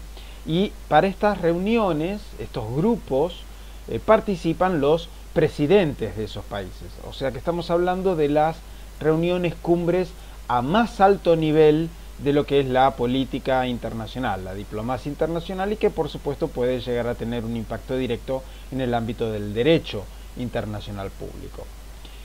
El G7 reúne a los 7 países más ricos del mundo, ¿sí? Acá les ofrezco un cuadro que diferencia lo que es el G7 de otros grupos. El G8 reúne a ese G7 más un invitado que es Rusia. Y después tenemos al G20, ¿sí? El grupo de los 20, que nuclea a los 20 países más influyentes del escenario internacional. Como puede verse acá, estamos haciendo la diferencia de estos grupos, ¿sí? El G7 reúne a los 7 países más ricos del mundo, ¿sí? Se autoconvocaron ellos precisamente para constituir este grupo, este club de los países más ricos. Está conformado por Estados Unidos, Alemania, Japón, Francia, el Reino Unido, Canadá y Italia.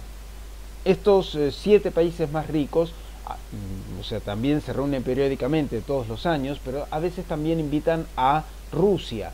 Y cuando invitan a Rusia se conforma lo que es el G8. O sea, Rusia no es parte de los países más ricos del mundo, no es el 8º país más rico, pero se lo tiene en consideración a Rusia por su importancia geopolítica, ¿sí? Es el país más grande en términos territoriales que hay en el planeta, pero también el peso que tiene Rusia en el ámbito político internacional es altamente relevante, y eso es sin dudas reconocido por todo el mundo. Ahora, a partir de la crisis que se vivió en el año 2007, 2008, 2009, que fue la última gran crisis financiera internacional y que algunos coletazos todavía los podemos llegar a sentir en la actualidad, a partir de ese momento se empezó a dar prioridad a una reunión más amplia de ese grupo, ¿sí? Que ya se venía reuniendo con anterioridad. O sea, el G20, el grupo de los 20, reúne a los 20 países más influyentes del ámbito internacional. Reúne a los presidentes de esos países, son 19 países más la Unión Europea. Y se vienen reuniendo desde el año 2000, ¿sí? Pero el G20 empezó a cobrar mayor relevancia no solamente por la crisis que en el año 2000, 2001, 2002 nosotros vivimos parte de esa crisis con componentes muy locales, ¿sí? Pero que también a partir de la década de inicios de la década del 2000 se empezó a vivir en instancias internacionales. En el 2007 también se dio un crack en la bolsa de lo que se conocía como los créditos subprime, ¿sí? O sea, los créditos incobrables que los bancos manejaban, sobre todo en las principales firmas en Estados Unidos, y eso generó una crisis económica importantísima que duró por lo menos 2 o 3 años, por lo menos, en las economías centrales, de los países centrales, de los países más desarrollados del mundo. Entonces, toda la cuestión financiera y la cuestión económica a nivel internacional se empezó a coordinar con mayor relevancia en esta mesa chica, pero un poco más ampliada, ¿sí? A los 20 países más relevantes. Y del G20 forman parte los países del G7, Rusia, Turquía, la Unión Europea, Argentina, Brasil, Corea del Sur, México, China, Indonesia, Arabia Saudita, Australia, India y Sudáfrica. Como vemos, el G20 tiene una composición un poco más variopinta que el G7, ¿sí? Pero ¿por qué algunos países que están en el G20 y que nos suenan un poco raros que puedan llegar a estar?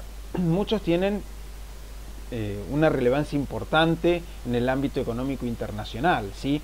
El caso de China es el más evidente, pero también el caso de India y el caso de Brasil también. Es lo que se conoce como los BRICS, ¿sí? O las potencias emergentes, si se quiere, ¿sí? Los BRICS están conformados por Brasil, Rusia, India, China y Sudáfrica. Es un grupo de 5 países que vienen también teniendo sus reuniones periódicas por separado, ¿sí? Pero además también hay algunas economías que tienen un importante valor en términos regionales. Argentina es una de ellas.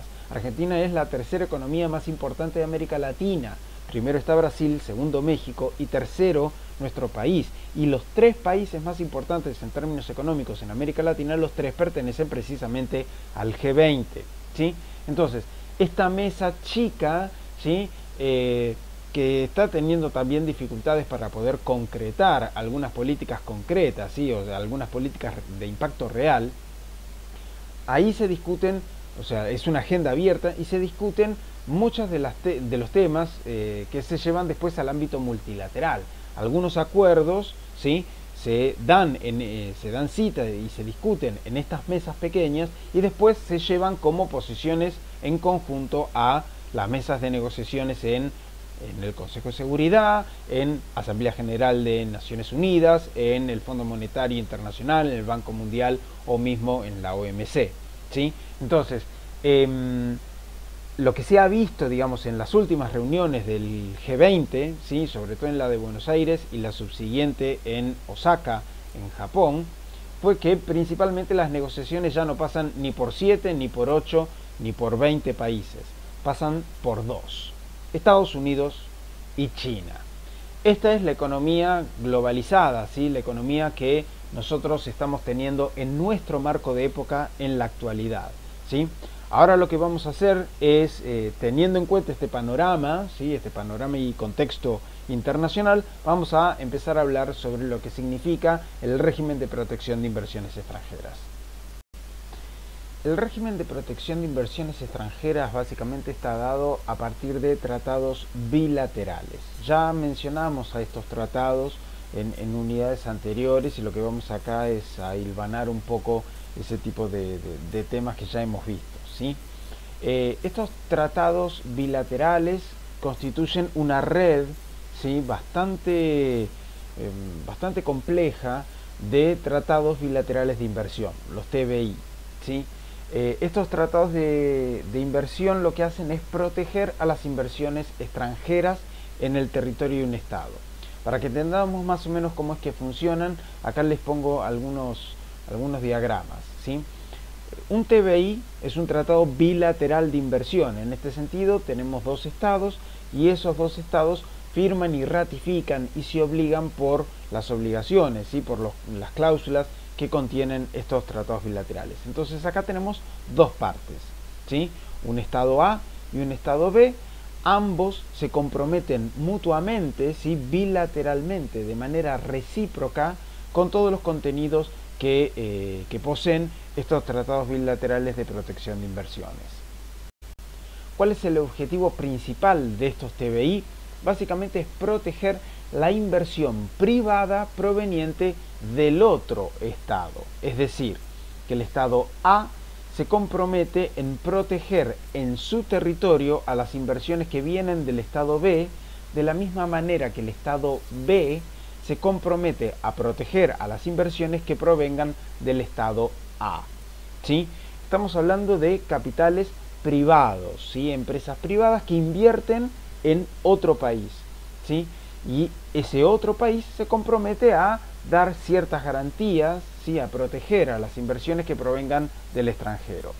Los TBI, el primer TBI que se firmó entre Alemania y Pakistán en 1959, ¿sí? O sea, no son nuevos, pero sí en su momento inicial eran bastante rudimentarios.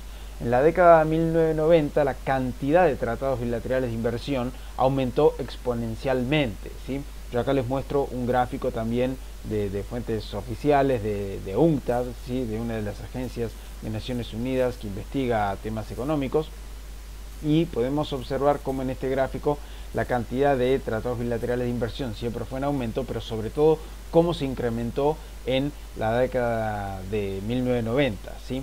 Ahí es donde se arma principalmente esta red internacional de protección de inversiones extranjeras, también porque existía un actor ya a nivel internacional que empezaba a tener un vigor más importante en esta era de la globalización, que son las empresas transnacionales, que tienen una espalda económica suficiente como para realizar este tipo de operaciones en el ámbito internacional.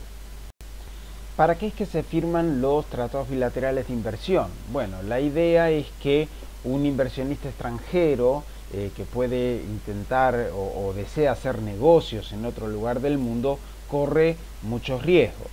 En materia económica se sabe que a más riesgo, generalmente mayores beneficios. Sin embargo, la idea de los inversionistas es tratar de conseguir todos esos beneficios económicos con el menor riesgo posible. Pero de la misma manera los estados entienden o por lo menos han entendido que brindando este tipo de garantías se vuelven atractivos, ¿sí? Mercados atractivos para que capitales extranjeros vengan al país y coloquen sus inversiones dentro del territorio, ¿sí? de ese país. Entonces Así es como se han ido generando estos tratados bilaterales de inversión, en el sentido de que una empresa transnacional pueda competir en el mercado interno de igual a igual con cualquier otra empresa local, ¿sí? En este sentido, o sea, esto es lo que en términos teóricos ofrece el sistema de protección de inversiones a nivel general, ¿sí? Lo que ocurre muchas veces es que la mayoría de los tratados bilaterales de inversión se firman en términos asimétricos. ¿En qué sentido?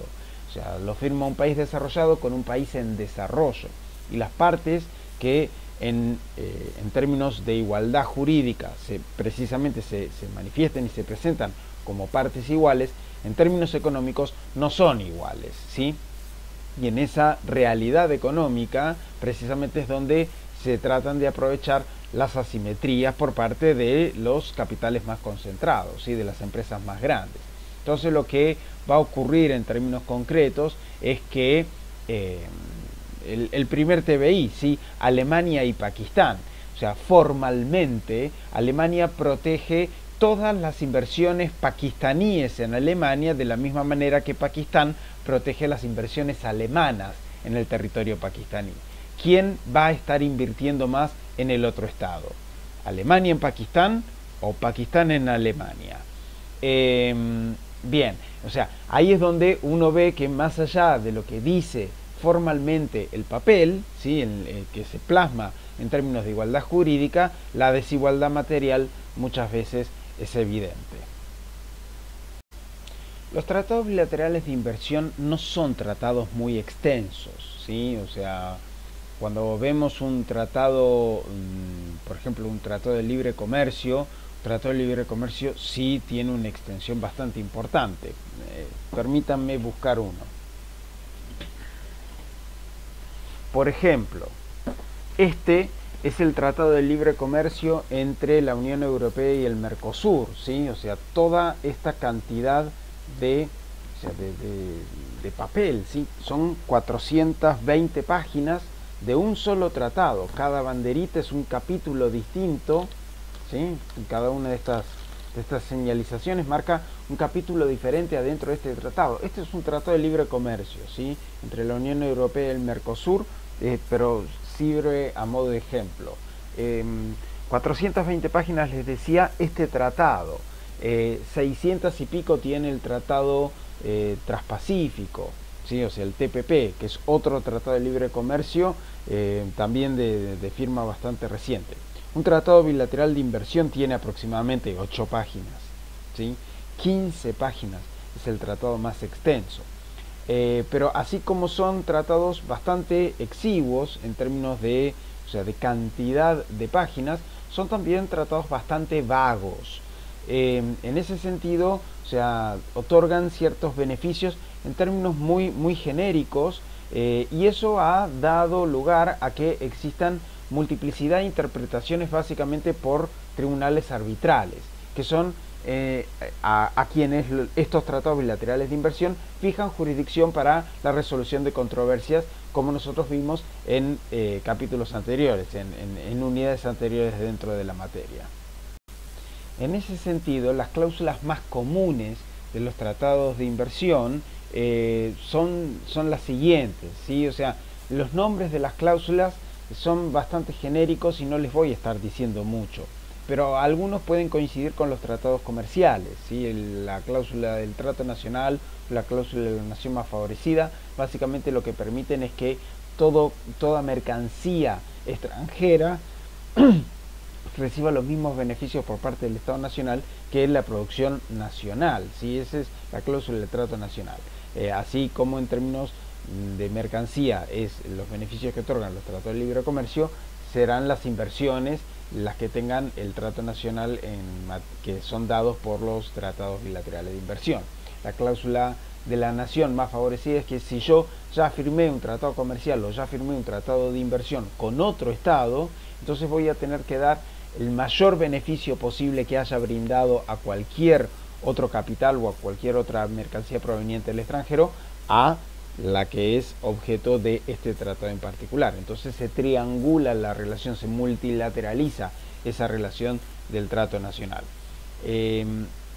Esas son dos posibles cláusulas que vamos a encontrar dentro de los tratados bilaterales de inversión o los tratados de libre comercio. Algunas cuestiones que son específicas de los tratados bilaterales de inversión tienen que ver con el trato justo y equitativo, con la protección y la seguridad plena a la inversión extranjera, prohibiciones a la expropiación directa o indirecta, o sea, no se puede expropiar un capital extranjero salvo ciertas medidas que se dan, porque la expropiación está reconocida en el derecho internacional, por supuesto. Entonces, si se dan ciertas condiciones, entonces se puede proceder a la expropiación, pero una mirada mucho más polémica merece lo que se llaman las medidas equivalentes a expropiación, lo que se conoce como la expropiación indirecta, ¿sí?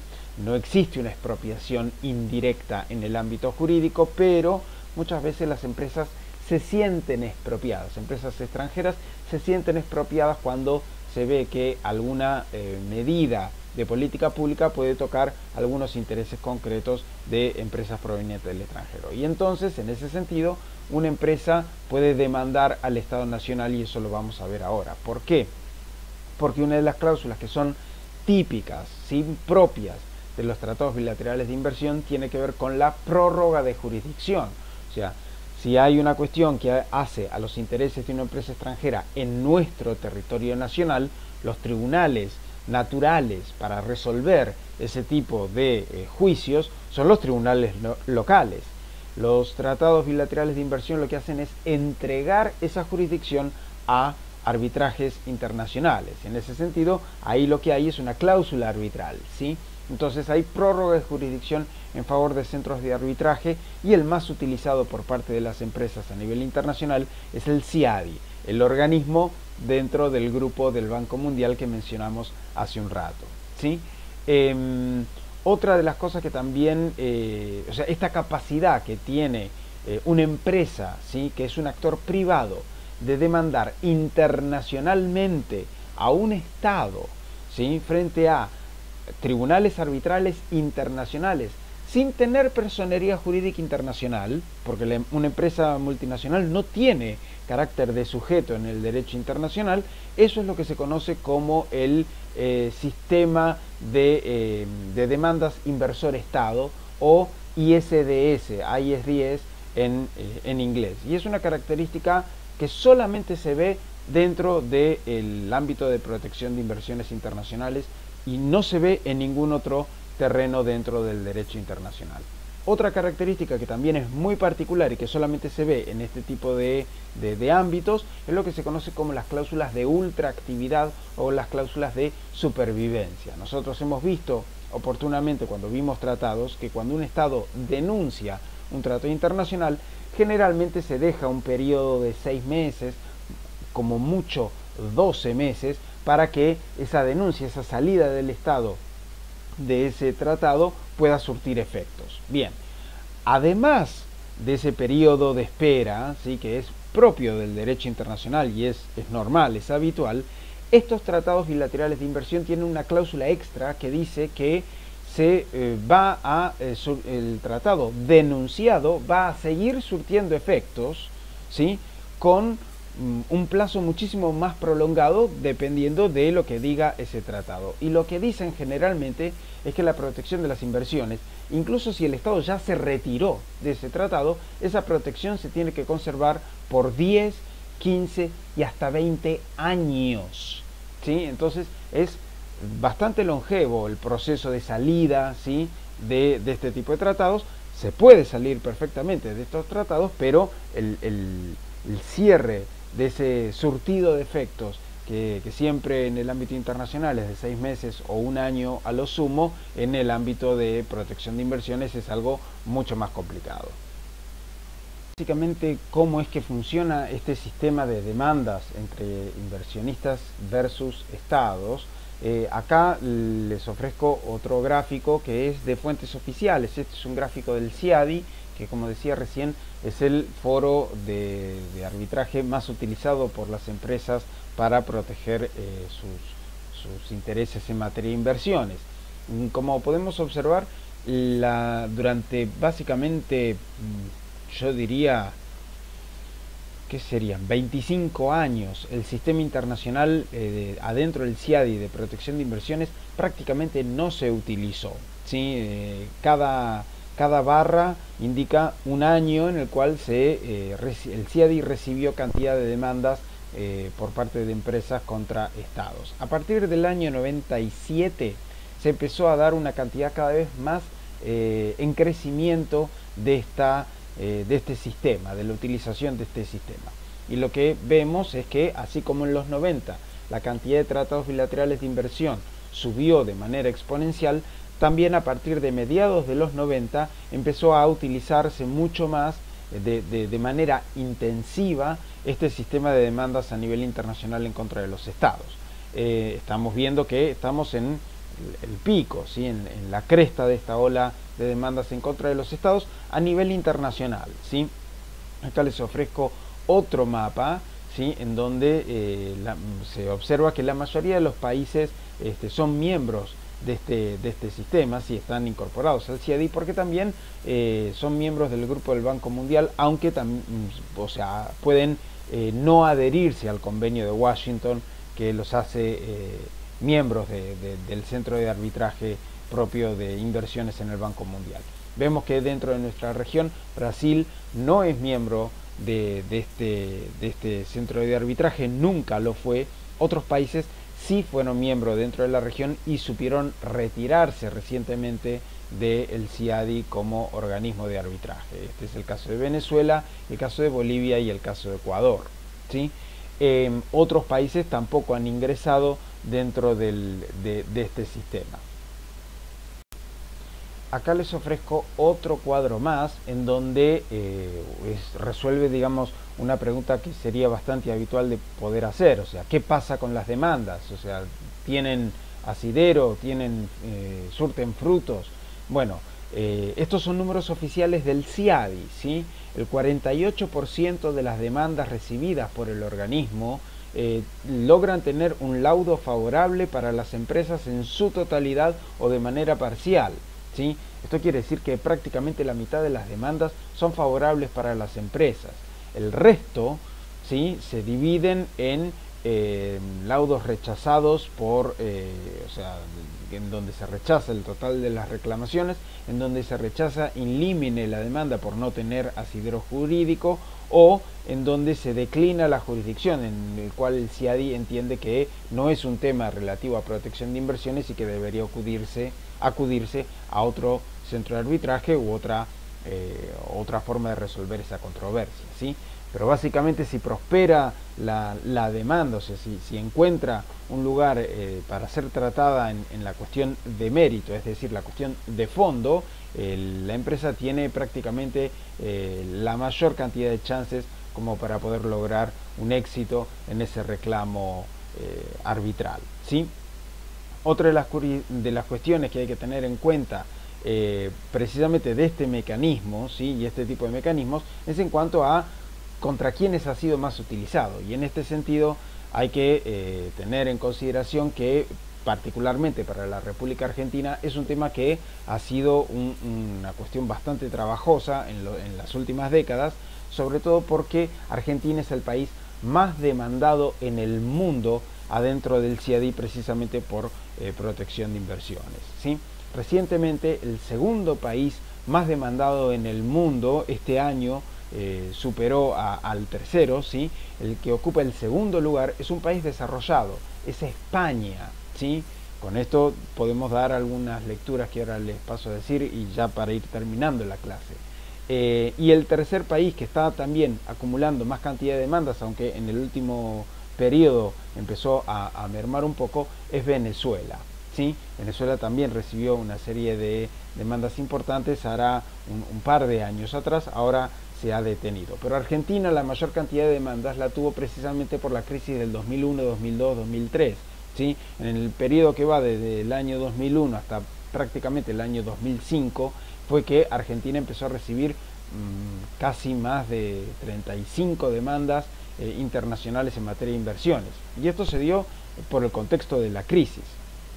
España y otros países desarrollados están teniendo hoy demandas precisamente en su contra, ¿sí?, por la crisis internacional de 2007, 2008, 2009 que mencionábamos hace un ratito, ¿sí? Y en el marco de la pandemia ya hay algunos analistas, entre los que me encuentro, que estamos empezando a ver con preocupación que muchas de las medidas que los distintos gobiernos en el mundo, ¿sí?, han tomado para paliar la pandemia, ¿sí?, para tratar de contener los niveles de contagio, eso ha tocado ciertas cuestiones en cuanto a las restricciones, la posibilidad de poder abrir o cerrar negocios, y en ese sentido también cuestiones que tienen que ver en términos económicos a los intereses de algunas empresas extranjeras. Bueno, las empresas extranjeras ya están empezando a revisar las posibilidades de demandar esos estados para atacar las políticas públicas para impedir el contagio de COVID, ¿sí?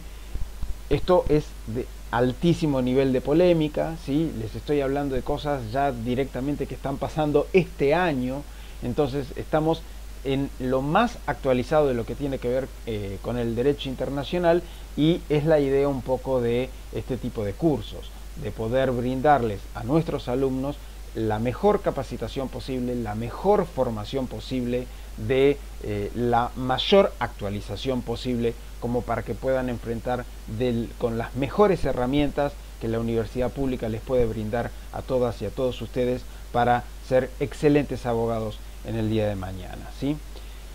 Esto ha sido todo, ¿sí? La verdad ha sido un placer poder brindar estas clases con todas las dificultades que ha significado poder dar clases a distancia en el marco de la cuarentena y de la pandemia global. Hemos hecho lo mejor posible como para brindar estas clases de la forma más amena, más clara que podíamos llegar a brindar, y sepan que podemos estar a disposición para resolver cualquier tipo de consulta, como lo hemos estado durante todo el cuatrimestre.